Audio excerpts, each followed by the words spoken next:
একটা internal keyboard লাগাইতে হলে আমাদেরকে এগুলো সব কিছু খুলে নিতে হবে। এই হার্ড ডিস্কের কানেকশনও খুলতে হবে।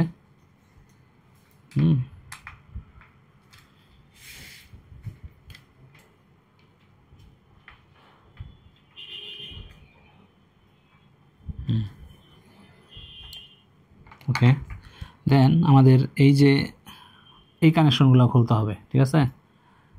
এটা স্ক্রু খুলতে হবে, এটা স্ক্রু খুলতে হবে, এটা স্ক্রু খুলতে হবে, মানে হিঞ্জের কানেকশনগুলো খুলতে হবে, ঠিক আছে?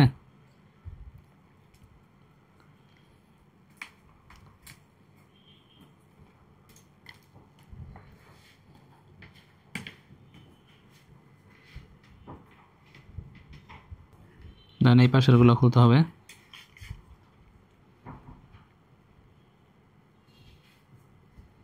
অনেক সময় দেখা যায় হিঞ্জের যে বেসগুলো আছে এই বেসগুলা নরম হয়ে যায় বা ভিতরে ভেঙে যায়, ঠিক আছে? এগুলো সাবধানে দেখতে হবে যে আসলে ভেঙে গেছে কিনা।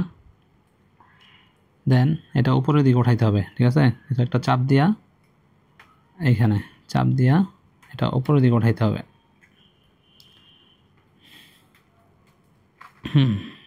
এইভাবে চাপ দিয়ে উপরের দিকে উঠাইতে হবে।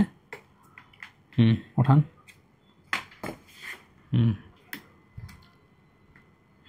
ঘোরান, যাতে আমরা এটা বের করতে পারি। ইয়াটা এই পার্টটা বের করে নিব এখান থেকে, ঠিক আছে?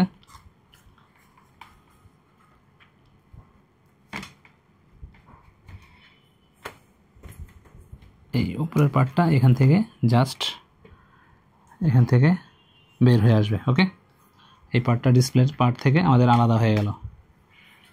দেন এখন আমাদের কিবোর্ড খুলতে হবে, ঠিক আছে?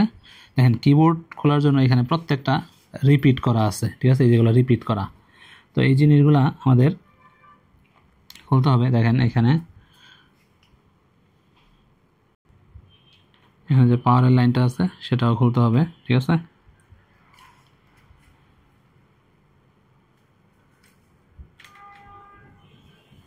এগুলো আবার সাবধানে রাখতে হবে, ছোট ছোট জিনিস কোনো জায়গায় যেন আবার হারায় না যায়।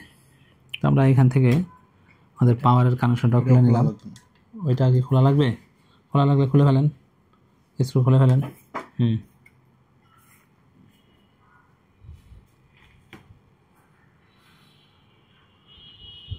এভাবে পার্ট বাই পার্ট সবগুলা কানেকশন আমাদের খুলে নিতে হবে। ওকে, তো আমাদের সবগুলা পার্ট খুলে ফেলা হয়েছে। তো এখন আমাদের এই বেস ওঠানো লাগবে আর কি।